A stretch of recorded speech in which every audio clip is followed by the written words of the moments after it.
que darme para abrir mi presentación.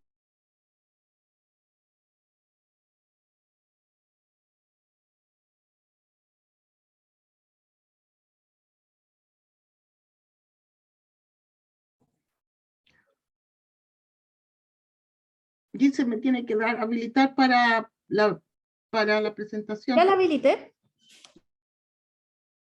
No, dice, no, disable to participate screen sharing. Ah, no, se nombró otro confitrión, se corrió el... Voy a... Ya. Ya.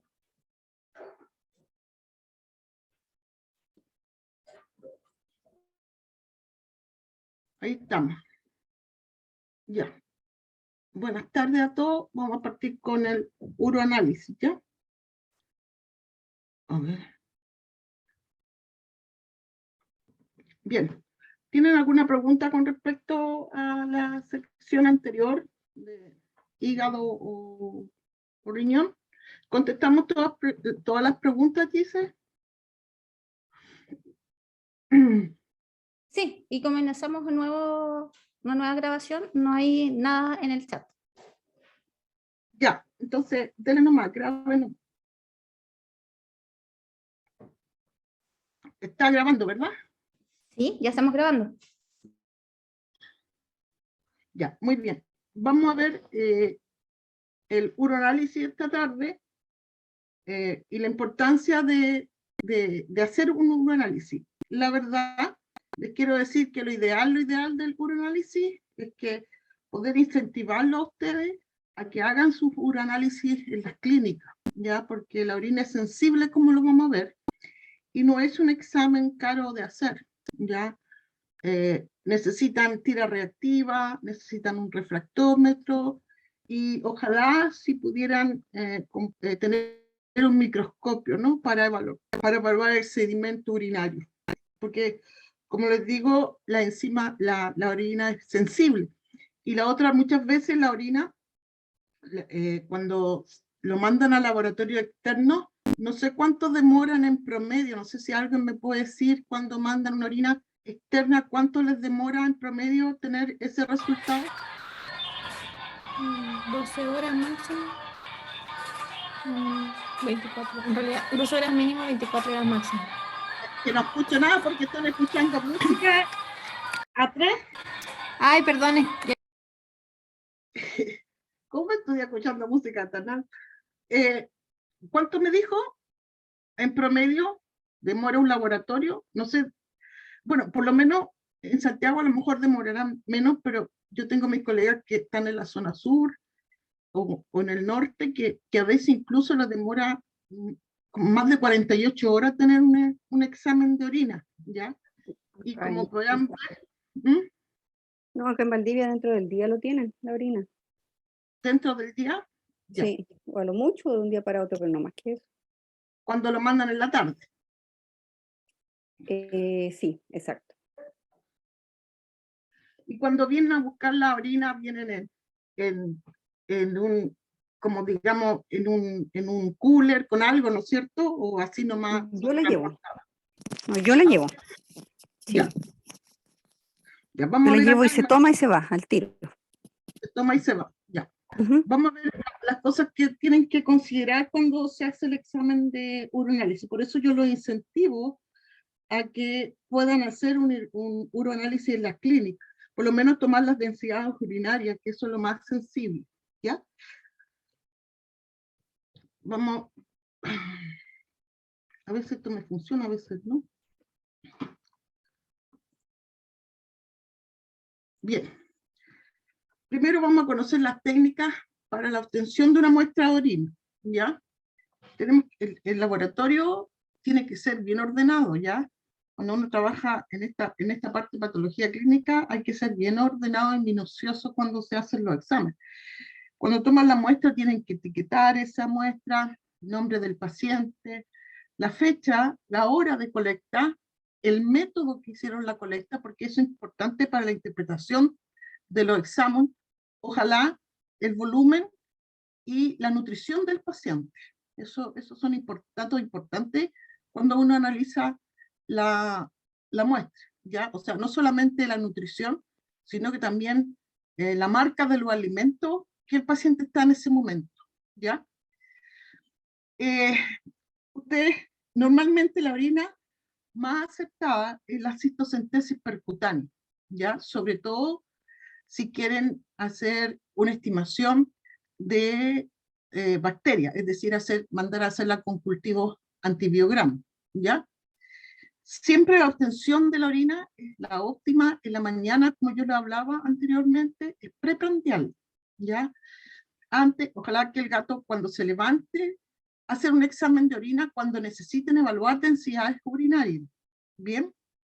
Porque si ustedes hacen cistocentesis en pacientes que han tenido fluidoterapia o han comido durante el día y han tomado agua, normalmente van a tener densidades que no corresponden al valor que corresponde a ese gato. Y si quieren evaluar en funcionalidad renal, tienen que tener buenas densidades de ese paciente, sí o sí, ¿ya?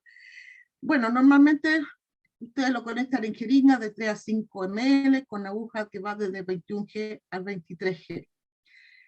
A veces se requiere el ultrasonido, muchas veces, como son especies pequeñas, normalmente uno palpa nomás la orina y pone al paciente ventrodorsal y hace la punción o lateral. Vamos a ver cómo, aquí hay, más o menos, les traigo un video, ¿ya? Y normalmente cuando hace la punción de la vejiga hay un sangrado, y en ese sangrado puede contaminarse con poco eritrocito.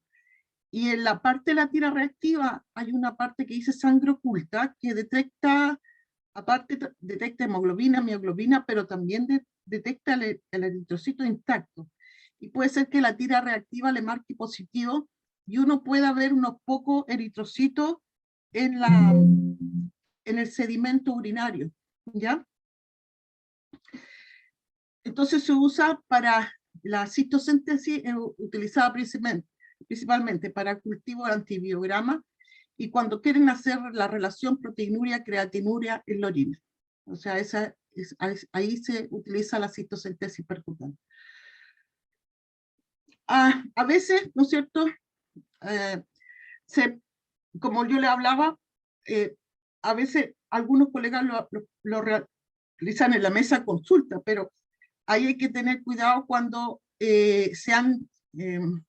normalmente se ocupan sustancias como antiséptica para limpiar las mesas, las consultas, y eso puede traer ciertos resultados que no corresponden, pero sí le entrega una buena densidad de la orina, si es la orina de la mañana, por supuesto. Del piso, también si está contaminado, ahí no pueden hacer tiras reactivas, ya porque salen resultados que que son discordantes. Y la caja de arena, yo les voy a explicar una metodología que hay acá, que les traje un video, ¿ya? La jeringa tiene que ser estéril, porque en estos tipos de colecta, pues, depende si usan desinfectante, pero sí puede haber contaminación bacteriana, de hecho hay contaminación bacteriana, y lo otro, la orina se puede evaporar y aumentar la densidad urinaria si no la toman inmediatamente, ¿ya? Esas son las desventajas. Entonces, lo de la caja de arena normalmente lo utilizo principalmente para evaluar densidad urinaria. En los gatos, cuando los dueños la pueden tomar en la mañana, cuando el gato lo primero que hace es orinar. Y después tiene la micción espontánea, que en nuestros pacientes felinos es difícil, ¿ya? Que usted vaya detrás del gato y vaya con un contenedor estéril y tome la orina en la mañana, como lo hacemos en medicina humana, ¿no? En medicina humana uno dicen, deje el primer chorro y después colecte orina, ¿ya? Ese método puede ser más factible para perros que lo sacan los dueños a caminar y ponen el frasquito, ¿ya? Normalmente se debería limpiar los genitales externos y usar la mitad del chorro, pero sí puede contaminarse con bacterias, entonces no es un método que ustedes puedan mandar orinas para cultivos con antibiogramas, o sea, ni tampoco para hacer la relación proteinuria-creatinuria, ni en la caja de arena, ni en la micción espontánea, solamente la cistocentesis percutánea. Por ende, la cistocentesis percutánea es la forma más utilizada, ¿ya? en medicina del gato. Aquí hay un video de la Asociación Europea de Medicina Felina, que más o menos les da el manejo de los gatos para hacer la cistocentesis sin ultrasonido, sino solamente palpando la vejiga, ¿ya? Siempre bien confortable aquí, igual les van a enseñar todo lo que es manejo de los gatos, las mesitas siempre con una toalla o algo calentito, y necesitan hacerle mucho cariño a los gatos. Normalmente no es difícil, ¿ya? Si el gato está bien domesticado, por supuesto, ¿ya? Y si ven el manejo es bien gentil de esos gatitos, como lo ven en ese filo. También usar Feliway, como dice ahí también, si es necesario, ¿ya? Y ahí lo que está haciendo, está poniendo los lados lateral y está palpando la vejiga, ¿ya? Lógico que tiene que estar la vejiga llena, o un poco llena para hacer esta técnica. Normalmente no se depila, no se pasa alcohol, y directamente se va y se colecta, ¿ya? Esa es una forma. Lo pueden hacer ventrodorsal o lateral, como lo hicieron en este caso, ¿ya? Ahí está de forma lateral el gato, ¿bien? Siempre, si ustedes se fijan, el manejo de los gatos es con mucho cariño y no se aprietan tanto. Y ahí está otra forma también de colecta de orina. ¿Bien? Doctora, pregunta. Perdón, es mi perrita. En general, la recomendación siempre es que sea antes, se haga una ecografía para descartar, por ejemplo, una neoplasia de células transicionales, porque se supone que si uno punciona, deposita esos tipos celulares en otra zona. Entonces, en este caso, me imagino que se hace un examen previo a una punción, así como a ciegas. Ya, eso es buena pregunta. Normalmente el carcinoma de células transicionales, la incidencia es baja y lo vemos en gatos muy viejos, más o menos mayores a 13 o 15 años de edad, ¿ya? Y esos gatos tienen una hematuria franca. Bien, entonces en esos gatos usted tendría que tener cuidado, pero en un gato joven no va a tener carcinoma de células transicionales, puede tener una hiperplasia del epitelio, ¿ya? Y normalmente esos pacientes se presentan con disuria y una hematuria franca, ¿sí? Perfecto, sí, me queda muy claro. En ese caso, claro, la muestra tendría que ser a través de una sonda, que es como la recomendación más común. O micción natural. Ah, claro. Perfecto. Sí, me quedó muy claro. Muchas gracias. Ahora, aquí hay otro video que con respecto, existen en el mercado, no sé si se paró solo, parece, existe en el mercado, a ver, ahí está, existe en el mercado arena sanitaria no absorbible, ¿ya? Pero acá no hay. Entonces lo que se pueden usar son piedritas esas que usan para los acuarios también, es una forma, o poner muy poca arena en el gato. Digamos, esta arenita no se absorbe la orina, ¿ya? Y eso es una forma que se utiliza para la obtención de orina en los gatos, ¿ya? Digamos, en la caja de arena. Si ustedes ven ahí no hubo absorción de eso, y ahí se está colectando la orina. Esa orina, la utilidad es para la densidad urinaria, ¿ya? No les recomiendo hacer uroanálisis completos con eso. Esa es la utilidad principal, ¿ya? Así que eso es.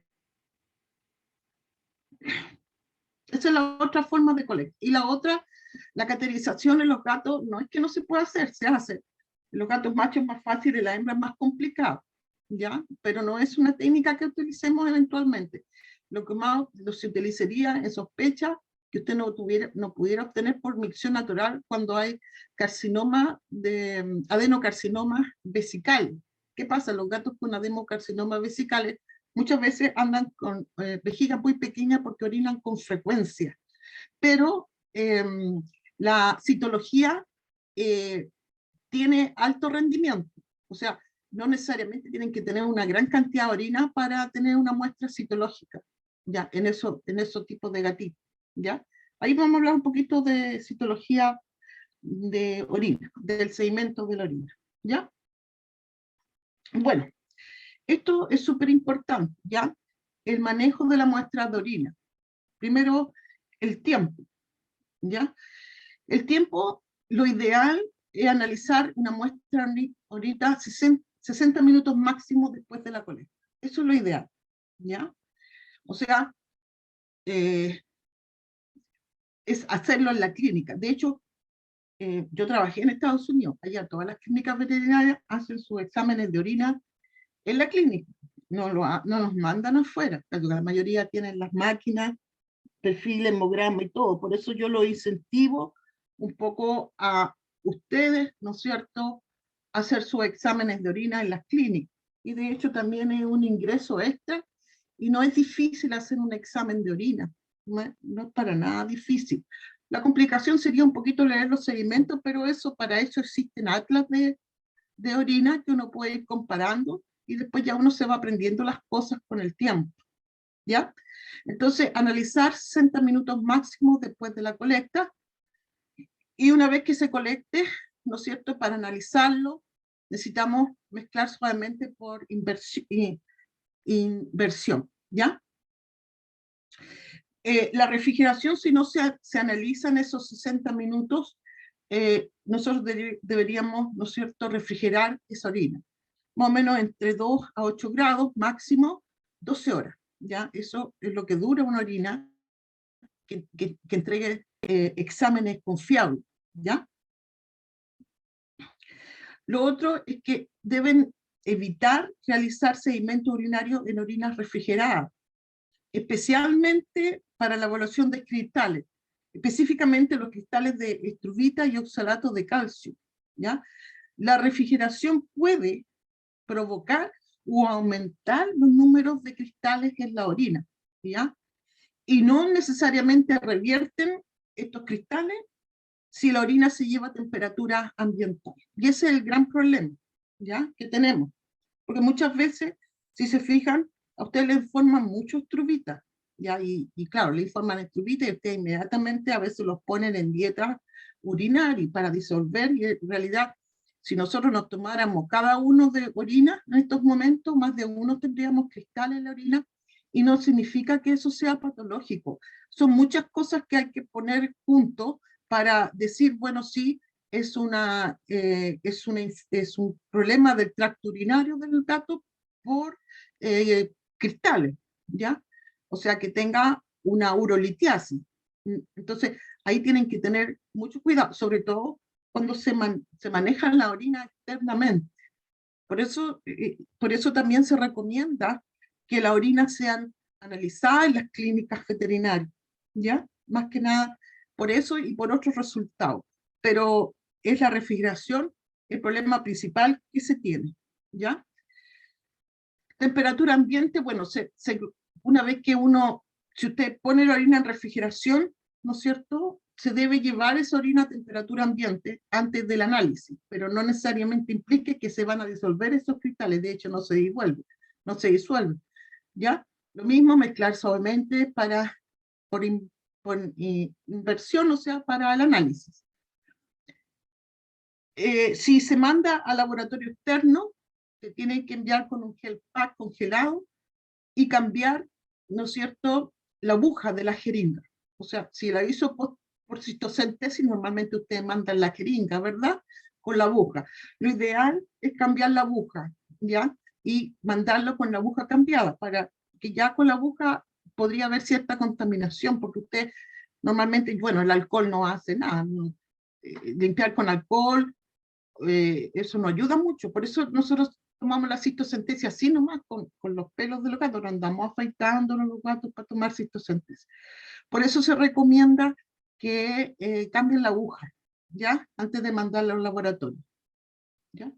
Lo otro, si a veces requeremos preservar la muestra, sobre todo cuando hacemos análisis citológico, y para análisis citológico del sedimento, por supuesto, ya el sedimento, acuérdense que se obtiene después de la centrifugación de esa muestra. Entonces, ahí lo que se recomienda en esa muestra de orina es ponerle formalina, y la formalina preserva células, cilindros y cristales, ¿ya? pero no se debe poner formalina si la muestra se realiza citología del sedimento, ¿ya? Porque, de hecho, la formalina, cuando uno pone formalina y quiere teñir una muestra, no se tiñen bien, por eso no se usa formalina. Si quieren hacer citología, ¿no es cierto?, tienen que usar tubos anticoagulantes con EDTA, o sea, poner la orina ahí para hacer citología, ¿ya? Lo que hace, ¿no es cierto?, en el fondo, ponerlo en estos tubos con anticoagulantes, que es el tubo, acuérdense del tubo morado, ¿no es cierto?, que hacen hematología, con tapas moradas o lavanda, y eso ayuda a preservar los detalles celulares, ¿ya? Entonces, eso es importante para hacer citología. Bien, entonces para conservación del sedimento pueden ponerlo en formalina, y para citología pueden utilizar tubos con EDTA para citología, ¿ya? En este caso, citología, sobre todo cuando hay muchas células epiteliales y no sabemos caracterizarlas bien, porque normalmente acuérdense que la orina uno la evalúa sin tinción, ¿ya? No, hay unas tinciones que se utilizan, nosotros no las utilizamos mucho, no son malas, pero de por sí, igual aunque se usan esas tinciones urinarias, cuesta evaluar el tipo de células epiteliales que se están teniendo. Incluso diferenciar muchas veces una hiperplasia biliar de un adenocarcinoma biliar, perdón, vesical, de un hiperplasia vesical de un adenocarcinoma vesical. Eso, ¿ya? Cuando hay muchas células epiteliales. Pero lo vamos a ver ahora, ¿ya? Profe, tengo una duda. Para preservar la orina, son los 5 ml de orina, se echan 2 gotas de formalina y de ahí se extiende en el portaobjeto. Claro, ¿Sí? eso es cuando lo manda a laboratorio externo, ¿sí? Pero tiene que separarlo. Tiene que poner una orina para sedimento y la otra para la tira reactiva. Porque si usted pone formalina y hace la tira reactiva, le van a salir resultados discordantes. Claro. ¿Sí? Ok. Ya. Gracias. Claro, cuando usted, por ejemplo, si lo mandan al laboratorio externo, esto no lo hace internamente, lo único, de hecho, uno cuando trabaja con orina en las clínicas, si quiere hacer citología, uno toma la determinación ahí mismo de hacerla, de hecho, ni siquiera la ponemos en tubo de EDTA, sino que esto es cuando ustedes manden al laboratorio externo. Si ustedes que ven que obtienen una orina que tiene, o es muy turbia, en la cual usted les dice que va a tener muchos componentes, van a ser células, a lo mejor cristales, muchas células epiteliales, ahí se recomienda, ¿no es cierto?, que ustedes pongan un poquito de esa muestra en formalina, ¿ya?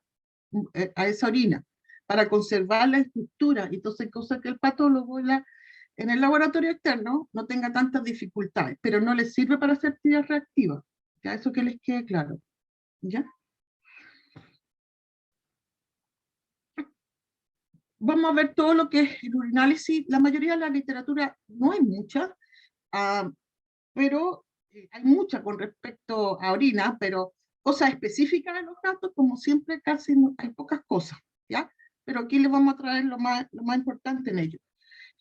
Yo les mandé un paper que salió, no es muy nuevo, el 2016, que es el Practical Urinalysis in Cat.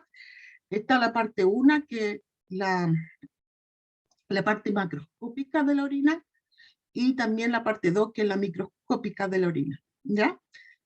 También hay un buen review que es fácil que lo puedan sacar, que es una compilación de muchos trabajos externos con respecto a los urinálisis tanto de perros como de gato, es acceso libre. Después, en los journals en ciertos journals, no me acuerdo, está la importancia del urinálisis y el urinálisis propiamente tal. Ya eso más o menos la literatura que hay respecto con los urinálisis. Y lo otro, lo que sale en los textos de patología clínica, que siempre es más dedicado a los perros que a los gatos, ¿ya? Pero aquí le vamos a hacer un resumen de todas esas cosas. ¿Y qué es lo que hay en gatos? Primero, cuando usted hace la orina, o sea, saca la orina, lo ideal es poner en un contenedor que sea muy transparente, que haya muy buena luz, tiene que hacer el examen físico. Y en el examen físico lo que ustedes ven es el color, el aspecto, y se toma la densidad de la orina, ¿ya? Pero depende si está turbia o no turbia esa orina. Vamos a ver un poquito de densidad para que me entiendan eso, cuando se recomienda tomar una densidad. El examen químico es la parte de su tira reactiva. Ya acuérdense que utilizamos tiras reactivas de humanos. Nosotros no tenemos tiras reactivas de veterinarias, digamos, ni para perros ni para gatos. Entonces, no todos los parámetros que están ahí son utilizables o nos sirven para nosotros, ¿ya? Y lo otro es del examen químico, es la relación proteinuria-creatinuria que está dentro del examen químico que deben hacer. Bueno, eso se manda a hacer aparte. El examen de sedimento, ¿no es cierto? Ahí nosotros ya es bajo microscopía, normalmente el sedimento se hace sin tinción y debemos evaluar células, cilindros y cristales de esa orina y productos misceláneos que también que se llaman, ¿ya? Entonces eso es el uroanálisis, en esencia tiene 3 partes y esas son las partes que vamos a ir evaluando, ¿ya? Entonces tenemos que saber lo que es normal, ¿ya? Acuérdense que el gato tiene alta habilidad de concentrar orina, entonces las orinas de los gatos tan amarillo claras no son medias así como un amarillo tirado al ámbar, ¿ya? Porque en el fondo ellos tienen alta habilidad de concentrar orina, entonces la orina de ellos tiende a ser más amarilla de la orina de un perro, ¿ya? En general tiende a ser un poco nebulosa, o sea, no es una línea tan transparente, ¿ya? Y el olor, ustedes saben, como decía mi amiga Jessie, olor a pescado, es fuerte el olor a orina de gato, y sobre todo cuando son gatos enteros, ¿no es cierto? Los gatos tom que nosotros llamamos, son orinas hediondísimas. Y el volumen depende, ¿no es cierto?, si el gato es adulto, si es gatito, o si tiene poliuria, ese es el volumen normal que debería producir un gato en 24 horas según lo que es, ¿ya? Si es gato adulto, gatito, o si el gato tiene poliuria. Bien. La evaluación macroscópica, ustedes tienen el color, ¿ya? Entonces, allí si ustedes pueden ver, como les digo, siempre tiene que ser con mucha luz en estos tubos. Estos tubitos que ven aquí en forma cónica abajo son los que se utilizan para los exámenes urinarios. ¿Por qué? Porque uno cuando hace la centrifugación, el sedimento queda aquí abajito, todo se colecta aquí abajo. Entonces esos son los tubos especiales para hacer. Existen de vidrio, de plástico. Ya siempre se prefiere el vidrio porque uno puede ver mejor la transparencia que en el plástico, pero cualquiera de los dos anda bien, ¿ya? Uno más caro y el otro es más barato, ¿ya? Puede ser que la orina le salga de esto así como blancucheta en un gato, eso es incoloro.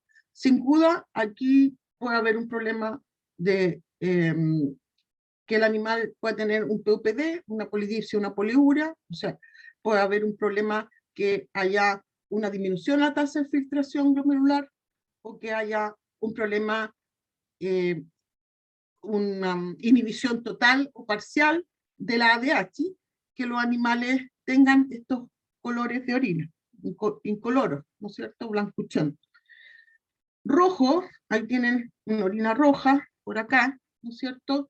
Puede ser que esa sangre tenga hematuria, o sea, eritrocitos enteros, hemoglobina o mioglobina en esa orina. ¿Ya? La hemoglobina o la hemoglobinuria no es común en los gatos porque tendría que ser una hemólisis intravascular y nosotros no tenemos tantos problemas de hemólisis intravascular.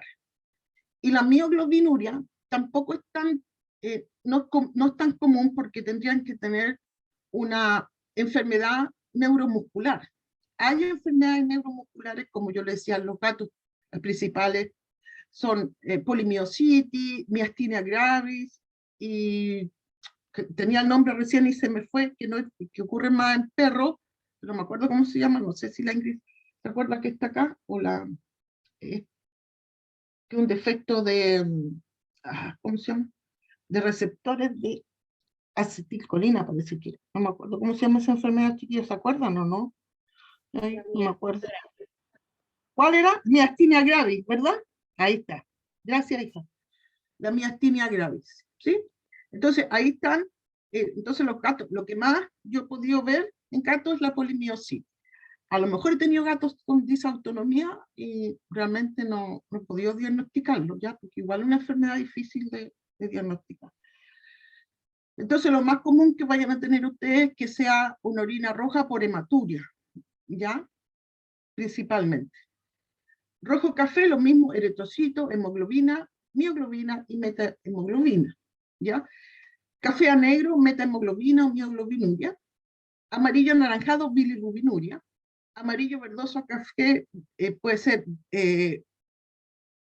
no lo he visto yo, porque las infecciones del tracto urinario por Pseudomonas aeruginosa no son comunes en gatos, pero sí se puede dar, porque la Pseudomonas produce un pigmento de biliverdina. De hecho, así se hace el diagnóstico de Pseudomonas, ¿no es cierto? En el agar, producen un pigmento de biliverdina, entonces a veces pueden salir orinas verdosas. Eso se ve más en los perros. Y lechosa blanca, sí, puede ser piuria principalmente, ¿ya? Cuando hay muchos cristales, sobre todo en fosfato amorfo. Los cristales fosfato amorfo nosotros no sabemos por qué se producen en nuestros pacientes, ¿ya? No hay una causa específica que se vean fosfato amorfo. Eso se ve mucho más en los perros. Orinas con mucho fosfato amorfo que se pueden ver. Y las espermas, pero no tanto en los gatos, y tienen que ser enteros, ¿verdad? Así que entonces, las orinas más comunes que ustedes pueden ver pueden ser que estén más blancas, más blancuchentas de lo normal, o que tengan una hematuria. Eso es lo más común que ustedes van a ver, ¿ya?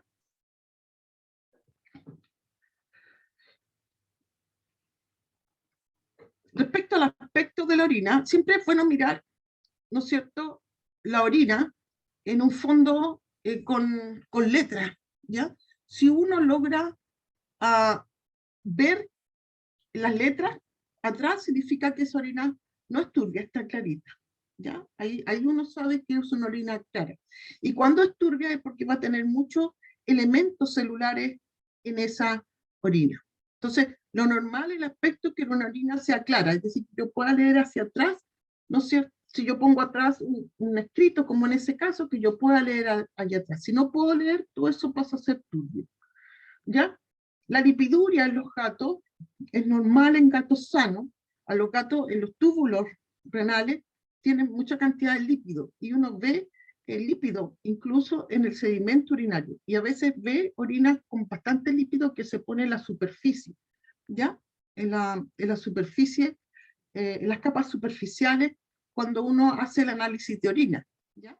Una vez que la orina está decantada. Bueno, ya hablamos de la precipitación de cristales después de la refrigeración. Yo les decía, ¿cuán sensible es la refrigeración? ¿Ya? Que pueden aumentar la cantidad de cristales o puede producir cristales sin que necesariamente ese paciente tenga cristales en la orina. La contaminación de la colecta, normalmente no tenemos ese problema nosotros porque no lo andamos haciendo con micción natural la orina de los gatos, eso más en los perros, ¿ya? Que esté turbia la orina implica que hay presencia que son, cuando son turbia la orina, nosotros tenemos que es una orina activa, así le llamamos. Es decir, que en esa orina, si usted la centrifuga, va a obtener muchos sedimentos en esa orina. Pueden haber microorganismos, elementos celulares, cristales de esa orina, ¿ya? Y la orina blanca lechosa no se ve comúnmente, pero puede ser que el animal tenga una pielonefritis muy severa, y podrían ver una piuria en esa orina. Bien, la densidad urinaria. Aquí vamos a hablar un poquito más extenso. Ustedes saben que las tiras reactivas de humanos vienen para densidad urinaria, pero eso no se utiliza en medicina veterinaria, porque esos resultados no se correlacionan con los resultados que tienen nuestros pacientes, o las densidades que tienen nuestros pacientes.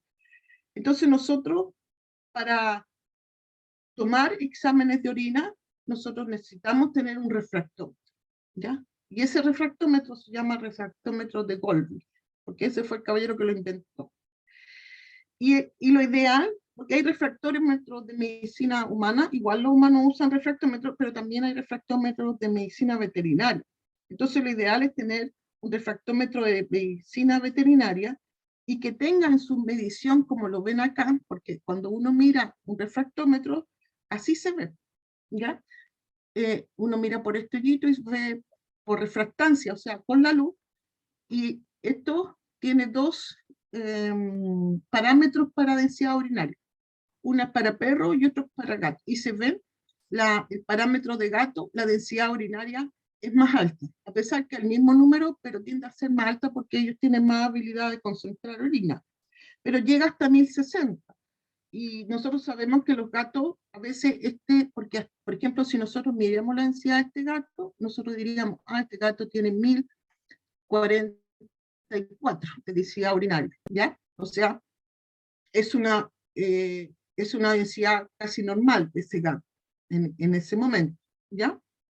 Entonces, pero si fuera perro, tendría una densidad urinaria de 1046, ¿se fijan? Entonces la densidad urinaria son más altas para gatos. De hecho, le estaba diciendo que ellos tienen una alta habilidad de concentrar orina, son como camellos los gatos. Entonces nosotros sabemos que las densidades de los gatos llegan arriba de 1080.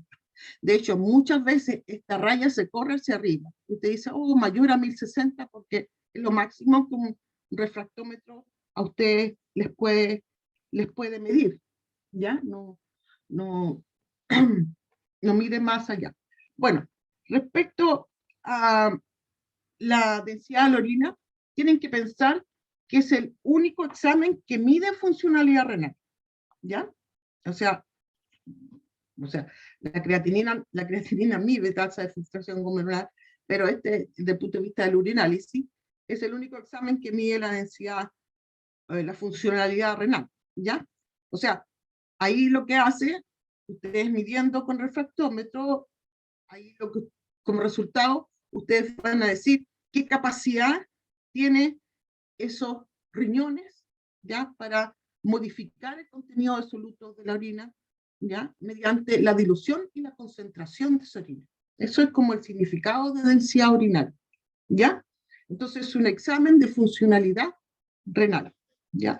Y es una fórmula, es la densidad del peso de la orina dividido por el peso del agua destilada, que es igual a 1000, o sea que está aquí, ¿ya? Y ahí se obtiene la densidad urinaria. Bien, ese es el principio de la refractometría. Entonces, en el fondo, el refractómetro es una medida indirecta de la densidad urinaria. Y eso lo hace por detección de absorción y longitud de onda de la luz por soluto de la orina, eso se llama índice de refracción. ¿Ya? Entonces, es importante. Lo otro son los puntos de controles de los refractómetros y las consideraciones que tienen que tener con este equipo. Primero, el tipo de refractómetro, se la hablé, debe ser por una escala específica para gato. ¿Ya? Eso es importante. Segundo, calibración. O sea, una vez que uno toma la densidad de la orina, lo ideal es calibrar el equipo. ¿Ya? Y no son equipos económicos, no son caros los refractómetros. Bueno, no sé ahora como todo subió tanto, pero normalmente ahora estarán en 90.000 pesos un refractómetro para perro y para gato, ¿ya? Y son instrumentos que duran toda la vida, si uno los trata bien, como todo, ¿ya? Entonces, cada vez que esos normalmente en el laboratorio se hace en la mañana se calibra y durante el día se trabaja, ¿ya? Depende de las muestras de orinas que hagan, pero por ejemplo, si no lo van a utilizar con frecuencia, tienen que volver a calibrar, ¿ya?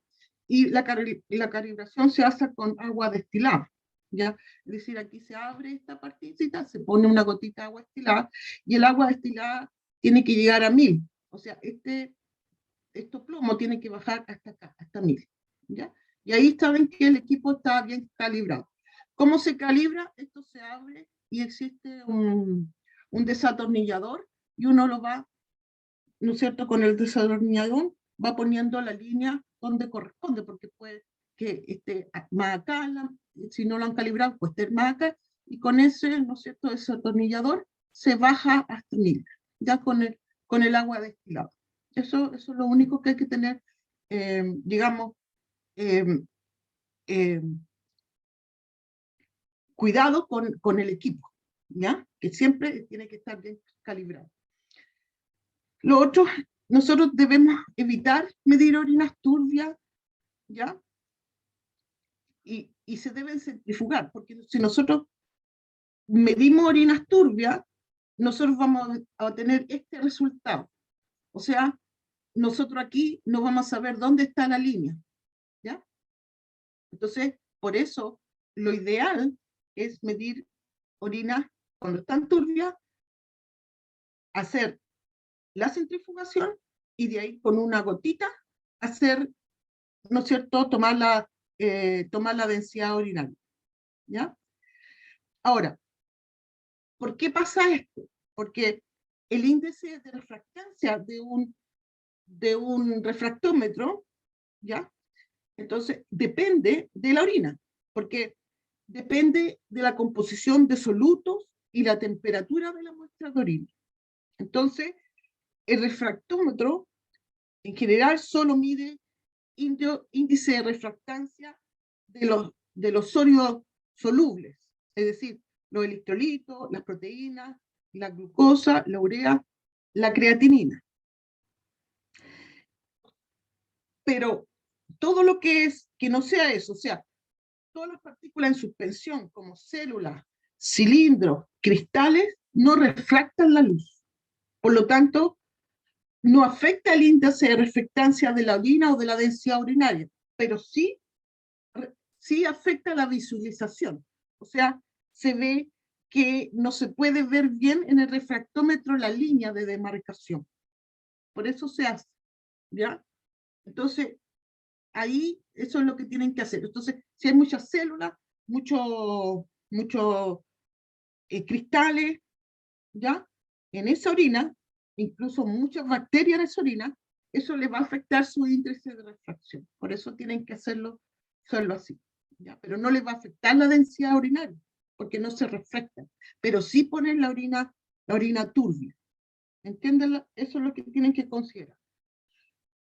Ahora, tienen que pensar que hay factores que aumentan la densidad urinaria. ¿Ya? Por ejemplo, la deshidratación, sus pacientes deshidratados. Está bien cuando existe turbidez, pero no tanto, ¿ya? Temperaturas muy frías, o sea, que saquen la orina a refrigeración y tomen densidad urinaria. Hemoglobina libre, lo cual no sería con nosotros porque tendría que tener una hemoglobinuria. Y la lipiduria, ¿ya? Pero a no ser que el gato tenga lipidiosis hepática, tiene mucha lipiduria, ¿ya? Los factores que disminuyen la densidad urinaria sin tener el paciente falla en la concentración o en la tasa de filtración es la fluidoterapia. O sea, si el animal está en la clínica, está fluidoterapia, ustedes se ponen a tomar densidad urinaria. Y lo otro es después de comer, ¿ya? Normalmente la densidad urinaria disminuye después de comer, porque los animales cuando comen tienden a tomar agua, ¿ya? Y también puede ser porque los pacientes pueden comer enlatado, y si comen enlatado, estas dietas tienen una alta humedad, ¿ya? Entonces, tienen que pensar, como tal el monito acá, que las densidades urinarias varían en el día en los pacientes. Por eso es mejor las densidades antes de comer, ¿ya? O que el paciente tome agua. Esa es la densidad, esa sería la orina mejor para evaluar funcionalidad renal. ¿Ya? Sin duda eso sí.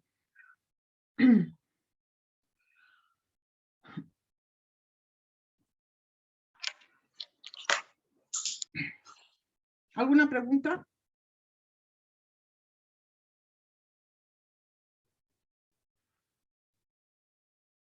¿No? Ya.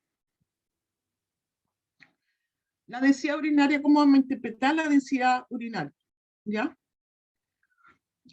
nosotros sabemos que algunos gatos con menor del 25% de pérdida de masa funcional pueden tener orinas mayor a 1045. Si ese es el problema con los gatos, como le digo, como que son camellos, tienen alta habilidad de concentrar, y a veces podemos tener pacientes renales tempranos y que los gatos tengan una alta densidad urinaria, ¿ya? Entonces, se sugiere en medicina felina, que 1045 es una orina concentrada, que cuestionable es de 1045 a 1040, y una orina inapropiada es menor a 1040. Esos son los intervalos de referencia que nosotros usamos para las densidades urinarias de los gatos, ¿ya? Después están todas las orinas que ustedes conocen desde patología clínica, desde sus clases de pregrado. Tienen la orina hiperestenúrica, que es una orina mayor o igual a 1012. Ahí demuestra que los riñones son capaces de concentrar hasta cierto punto el filtrado glomerular. Después tienen la orina isostenúrica, eso significa igual, ¿verdad?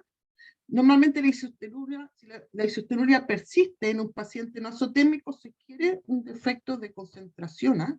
La orina isostenúrica, tenga mucho cuidado. Y la isostenuria es cuando la concentración de orina es igual o se acerca a la del plasma, ya de la concentración del plasma. Y por último tiene la orina hipostenúrica, ya que es una orina bien diluida, que sugiere una gravedad específica más baja del plasma o del filtrado glomerular, ¿ya? Si en un paciente no azotémico persiste la hipostenuria, ustedes tienen que pensar que no hay una disfunción renal, sino que hay un defecto de concentración, hay una inhibición normalmente total o parcial de la ADH, que son típicos los pacientes que tienen diabetes insípida. Los gatos con diabetes insípida, que no son muchos, pero hay, tienden a tener orina hipostenúrica, ¿ya? Pero no los renales normalmente tienden a tener isostenúrica en los estadios más tardíos, ¿ya? Entonces, mucho cuidado con las concentraciones de orina en los gatos, tener en consideración la orina concentrada, cuestionable e inapropiada. Normalmente los exámenes de laboratorio, ustedes les vienen concentración de 1035, que es normal, pero eso en el 2006, y lo van a ver ustedes en el paper que les mandé, eso cambió. Hablan de concentrada, cuestionable, con esos intervalos de referencia, ¿ya? Ahora en los gatitos, bueno, los neonatos de 0 a 9 días, las concentraciones todavía no concentran bien, llegan mayor a 1020, mayor o igual a 1020. Al mes de vida ya tienen 1038 y 2 meses ya tienen concentraciones normales, incluso 1080, que es más o menos, esas son las particularidades que ustedes tienen que considerar. Los gatos tienen una alta habilidad de concentrar orina. La orina de ellos pueden ser iguales o mayores a 1080, ¿ya? ¿Qué otro tienen que considerar? Que se me va sola, ¿ya? Tienen que considerar, por ejemplo, si tienen un gato que está deshidratado o azotémico, ¿ya? Este gato debe ser capaz de concentrar a lo menos 1040. Si no, podría implicar una disminución en la perfusión renal, una hipovolemia, una hipotensión o una enfermedad cardíaca. Y eso lo tienen que considerar. Esto ocurre solamente en el gato por su alta habilidad de concentrar orina. Y en ciertos casos resulta dificultoso distinguir entre azotemia prerrenal y renal, porque como tienen alta capacidad de concentrar, a veces a nosotros se nos dificulta, ¿ya? Eso. Y no hay nada que podamos hacer. Y en esos casos es mejor tomar orina seriada en las mañanas en esos gatos que uno sospecha. Pero también hay otros cambios ecográficos, por supuesto, también que uno puede apreciar, ¿ya? Así que eso es lo que más o menos tienen que manejar. Pero es lógico que esta orina es la primera en la mañana, ¿ya? Porque no vayan a estar viendo esas tablas con gatos que han tomado agua durante el día, o que los gatos los tengan en la clínica, y a ustedes se les ocurra hacer mal hecho como hacen tomar densidad, y yo no sé, a veces se ponen a tomar densidades cuando los animales están en fisioterapia, o tomar densidades cuando los mandan al laboratorio, el gato ha tomado agua durante todo el día, Esas densidades no sirven. La única densidad, y yo insisto, la única, porque me cuesta mucho que agarren eso en la cabeza, la que sirve en la mañana, la primera orina, cuando el gato, y ojalá que el gato sea indoor, porque si outdoor, porque siempre me hacen esa pregunta, ahí yo no sé, pues señora, eso es su problema, si el gato está afuera, ¿qué voy a hacer yo? Ahí no tienen nada donde meterse ahí, ¿ya? Eso ya es como imposible hacer una buena medicina en un gato que viva afuera, porque no tenemos antecedentes, no sabemos si tomó agua, no sabemos nada. Pero un gato que es estrictamente indoor, eso se puede lograr con los dueños, y más que los dueños de gatos son más preocupados que los dueños de perros en ese aspecto. Cuando nosotros tenemos densidades urinarias disminuidas, se dice que más o menos aproximadamente ya el 67% de esas nefronas ya debe perderse para empezar a ver disminución en esa densidad urinaria, como le explicaba en la mañana. ¿Ya? Eso es más o menos con esta parte del examen físico de la orina. ¿Bien? La densidad. ¿Cuáles son las causas de disminución en concentrar orina? Por ejemplo, pueden tener lo que tienen que pensar, ¿no es cierto? Ya este animal no está concentrando bien, puede tener diabetes mellitus, claro, pero ese animal también tiene que tener una hiperglicemia, una glucosuria, ¿verdad? Y eso ocurre porque la glucosa arrastra agua, por diuresis osmótica, ¿no es cierto? Ahí se produce glucosuria. Después la enfermedad renal crónica también es diuresis osmótica porque están saliendo muchos solutos por esa orina. En el hipertiroidismo también los animales andan con densidad urinaria más o menos baja o inapropiada. Esto es efecto directo de la T4 con el flujo renal. Y lo otro, incrementa, estos gatos están muy acalorados. Hay un incremento de la sensación de calor, ¿ya? Entonces, ellos empiezan a tomar más agua. En la diabetes insípida central, que es ausencia o deficiencia de ADH, ¿ya? Gatos sí hay con diabetes insípida central, ya sea ausencia total o deficiencia de ADH. Son gatos que toman agua todo el día. Yo he tenido 2 gatos así, y la gente me muestra los videos, el gato toma agua, ¿ya? Y ahí el diagnóstico no es difícil, ¿no es cierto? Porque ven todo normal y el gato tiene una densidad que es hipostenúrica. En el hiperadenocorticismo, el aumento de cortisol interfiere con la respuesta de H. Ya por eso en el hiperadenocorticismo los animales andan con las densidades más disminuidas. La acromegalia no es una enfermedad común, pero existe en los gatos. En estos gatos, la acromegalia hay una excesiva producción de hormona del crecimiento, ¿ya? Normalmente se produce por una adenoma pituitario, y la hormona del crecimiento simula, en el fondo, la secreción del factor similar a la insulina. Entonces, tiene un efecto diabetogénico. De hecho, nos damos cuenta en la acromegalia que estos gatos son igual como si estuvieran diabéticos y les dan insulina y nunca regulan la glucosa. Y ahí se dan cuenta, este gato puede tener acromegalia. También tienen ciertas deformaciones, pero si no se mira bien al gato, uno no se da cuenta. ¿Ya? Normalmente se diagnostica porque creen que son diabéticos. Pero los gatos diabéticos tienden a ser obesos, estos son gatos más flacos. También es otra diferencia, ¿ya? En el hiperaldosteronismo, que es una enfermedad que se da en gatos, pero no es frecuente, acuérdense que la función principal de la aldosterona es la regulación de la presión arterial sistémica y la homeostasis, ¿ya? Del volumen del líquido extracelular. Entonces la aldosterona aumenta la secreción de potasio e hidrogeniones y la reabsorción de sodio. Entonces, esto ocurre principalmente en las nefronas distales de riñón. Entonces, por eso, en el fondo, el hiperaldenosterolismo, por la pérdida de sodio, es una diuresis osmótica de paciente. Y la piometra, la sepsis, porque los pacientes que tienen ITU también, ¿no es cierto? O piometra, o sepsis, o procesos bacterianos, ciertas bacterias producen toxinas bacterianas que inhiben la ADH. Entonces sus pacientes también tienen densidad urinaria baja. Y esto es bien común que lo ocurra en los perros, porque los gatos no tienen tanta piometra, que de repente estos pacientes tienen azotemia, normalmente prerrenales, y tienen densidad urinaria baja. Usted dice, este paciente debe tener, ¿cómo se llama? Debe tener enfermedad renal crónica. Y no, es simplemente por las toxinas y porque están deshidratados, tienen aumento del NUE de la creatinina y se tienden a confundir ahí un poquito, ¿ya? Así que eso también tienes que considerar. Los hitos, por eso yo se me olvidé decirle, toda orina, aunque sea que sea normal, tiene que ir acompañada con un cultivo de antibiograma, ¿ya? Siempre sí o sí, siempre es importante. No porque solamente usted piense que hay mucha bacteriuria oculta, ¿sí?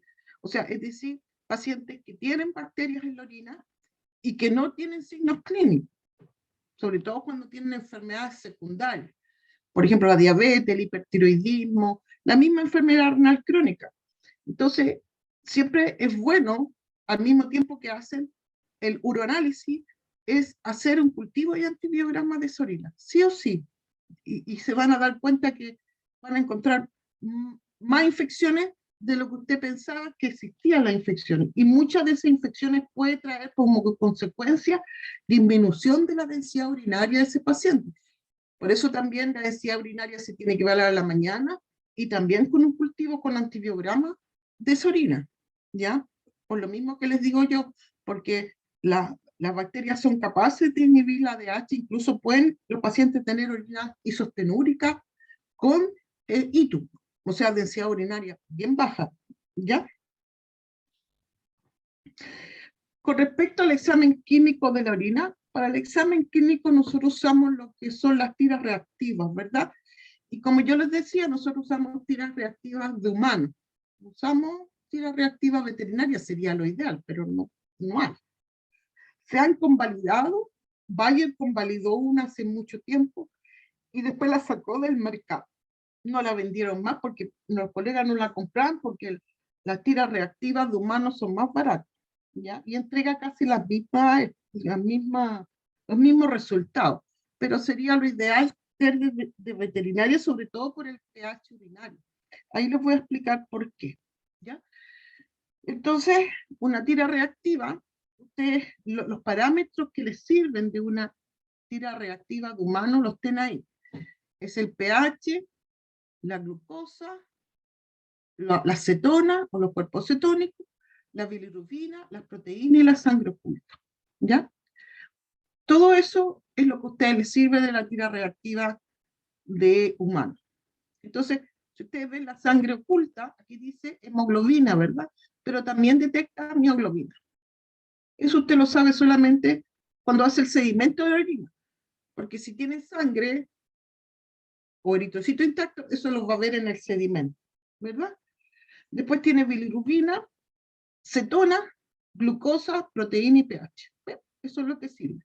Entonces, ni el urobirilógeno, ni los nitritos, ni los leucocitos no tienen validez diagnóstica en nuestros animales. Porque todas esas cosas, por ejemplo, los nitritos producen muchos falsos negativos para nosotros, aunque el paciente tenga una infección del tracto urinario igual, ¿ya? Porque existen muchas bacterias que no reducen los nitritos o nitratos. Los nitritos están puestos porque las principales bacterias que reducen los nitritos y los nitratos son las cocáceas. Y dentro de las cocáceas están los estafilococos, y no todos los estafilococos. ¿Entiendes? Y entonces, por eso, en lo humano, las infecciones urinarias más comunes es por estáfilo. En cambio, en nuestros animales domésticos, la bacteria más común es la Escherichia coli.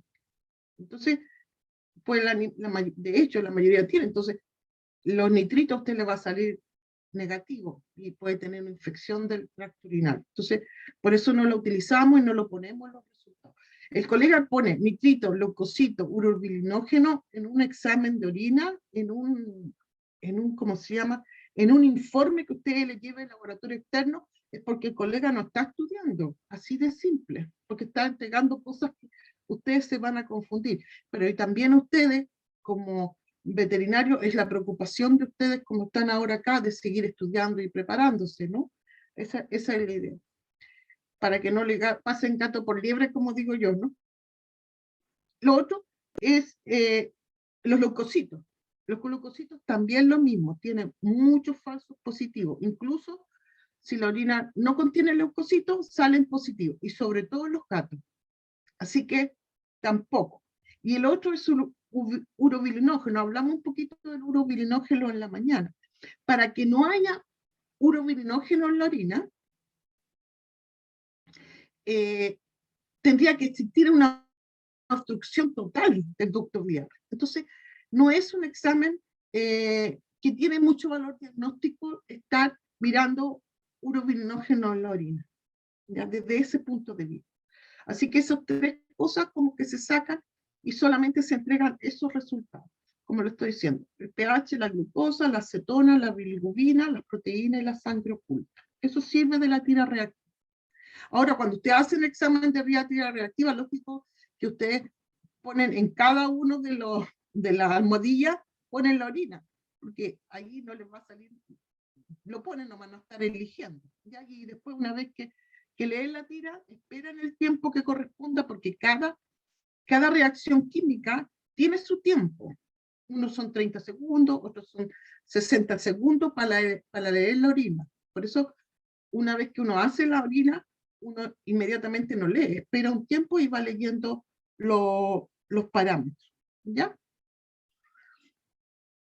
Por eso tienen que tener consideraciones con respecto a las tiras reactivas. Primero, tienen que ser orina a temperatura ambiente, no sacarle la refrigeración, sino que por eso se dice que va la orina a temperatura ambiente antes de ponerse a hacer la tira reactiva, ¿ya? Ese análisis se debe hacer antes de la centrifugación, ¿ya?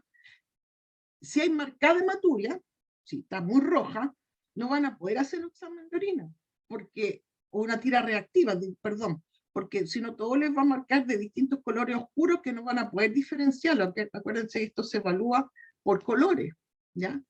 Y también depende de la vista de cada uno, y también depende en el lugar donde estén trabajando, porque si tienen un laboratorio en el fondo todo oscuro, es distinto a que lo vean a la luz. Los laboratorios siempre tienen que ser con la mayor iluminación posible, por estas cosas, ¿ya? Entonces, si hay marcada hematuria, y usted sabe que tiene hematuria esa orina, ¿ya? Usted va a centrifugar porque usted quiere saber el pH, quiere saber la acetona, la bilirrubina y todas las otras cosas que yo le nombré. Entonces, centrifuga y después hace la tira reactiva, ¿ya? El análisis es realizado en el sobrenadante, ¿sí? Antes de la centrifugación, o sea, lo sacan de arriba. No pueden utilizar tiras reactivas caducadas, están muchos falsos negativos, y sobre todo la glucosa. Así que tienen que mirar la fecha de expiración, porque yo, antes que existiera la pandemia, yo viajaba mucho a clínicas veterinarias por el laboratorio y visité a muchos colegas de norte a sur. Y en toda parte yo pedía las tiras reactivas para hacer demostraciones, y la mayoría tenían tiras reactivas caducadas. Así que sigue siendo la tira reactiva un examen económico. Así que no vale más allá de 150 pesos una tira reactiva. Vienen 100 tiras reactivas en un tubo, entonces no estén usando tiras reactivas caducadas, por supuesto. Tienen que usar tiras reactivas que estén sin fecha o sea, al día, no expiradas, ¿ya? Y como les decía anteriormente, cada almohadilla tiene su tiempo en segundos, y tienen que mirar cada almohadilla en el tiempo correcto. No es difícil, ¿ya? Es fácil. Esperar el tiempo nomás y leer, ¿bien? Y pasar eso a un informe, ¿ya? Una de las cosas que nosotros evaluamos en la orina es el pH urinario. Eso les decía yo un poco fome, porque si ustedes pueden ver, el pH urinario va de 5 a 9, ¿ya? Y en el gato nosotros sabemos que la orina es bien ácida, entonces puede ser incluso menor a 5, pero lamentablemente va de 5 a 9, ¿ya? Por eso ponen el intervalo referencia del gato de 5 a 7,5 neutra como intervalo referencia en ello, ¿ya? Pero puede ser incluso menor a 5. El pH refleja o mide la concentración de hidrogeniones, o sea, refleja la habilidad renal para regular los hidrogeniones y el bicarbonato en sangre. Entonces, cuando nosotros tenemos una acidemia sistémica, la orina debería ser ácida, ¿ya? Pero no es un examen que uno evalúe una acidemia en los pacientes, ¿ya? Porque para eso existe el estado ácido base de los pacientes, por ejemplo, la emisión del TCO2, ¿ya? Y eso se hace a través de los análisis de gases sanguíneos. ¿Por qué? Porque el pH depende mucho de la alimentación del paciente. Pero podría ser confiable cuando el paciente está enfermo y no ha comido en muchos días. Ahí uno podría interpretarlo como podría decir, este paciente puede tener una acidosis que después lleva una acidemia, porque hay una compensación primero del riñón para hacer acidemia generalizada. Entonces primero hay una aciduria y después una acidemia, ¿ya? Pero eso solamente, la acidemia se evalúa con exámenes de gases sanguíneos, pero sí los puede llevar a decir más o menos sí, si este paciente ha estado en ayuna, no ha comido nada y tiene una orina muy ácida, bueno, sí puede estar presentando una acidosis, que es distinto a una acidemia, ¿ya? Si nosotros sabemos que la orina tiene un pH alcalino, se están perdiendo bicarbonato, ¿ya? Y normalmente, pues, ustedes saben, pueden tener alcalemia, normalmente problemas gastrointestinales. Lo mismo, si el animal no ha comido mucho y tiene un pH muy alcalino, puede tener, ¿no es cierto?, también un problema gastrointestinal ese paciente, pero también, por ejemplo, en el ITU hay tendencia a tener orinas alcalinas, las pielonefritis, sobre todo, ¿ya? También ciertos cristales pueden producir orinas alcalinas también, ¿ya? Eso también tienen que considerar. Si ven ahí, esas son la mayoría de las causas porque un paciente puede tener un pH ácido de la orina, un pH alcalino, ¿ya? Por eso el pH depende de la alimentación. Entonces, por eso también es bueno la orina, la primera orina de la mañana, porque también le ayuda a evaluar el pH de esa orina, ¿ya? De por sí, dietas altas en base a carne, bueno, eso sí, nosotros le damos al gato pura carne, ¿ya? Pero pueden reflejar una acidosis metabólica o una acidosis respiratoria. Acuérdense también, como les digo, depende de la alimentación. Entonces, el pH, si el animal come, va fluctuando durante el día. Si come o no come, también el pH va fluctuando de ese paciente, ¿ya? ¿Cómo podemos tener pH alcalino? ¿Ya? A veces los gatos, esto es un fenómeno que se produce en los gatos por estrés, por hiperventilación asociada a la visita a la clínica. Puede ser que usted saque la orina y tenga un pH alcalino de ese gato, ¿ya?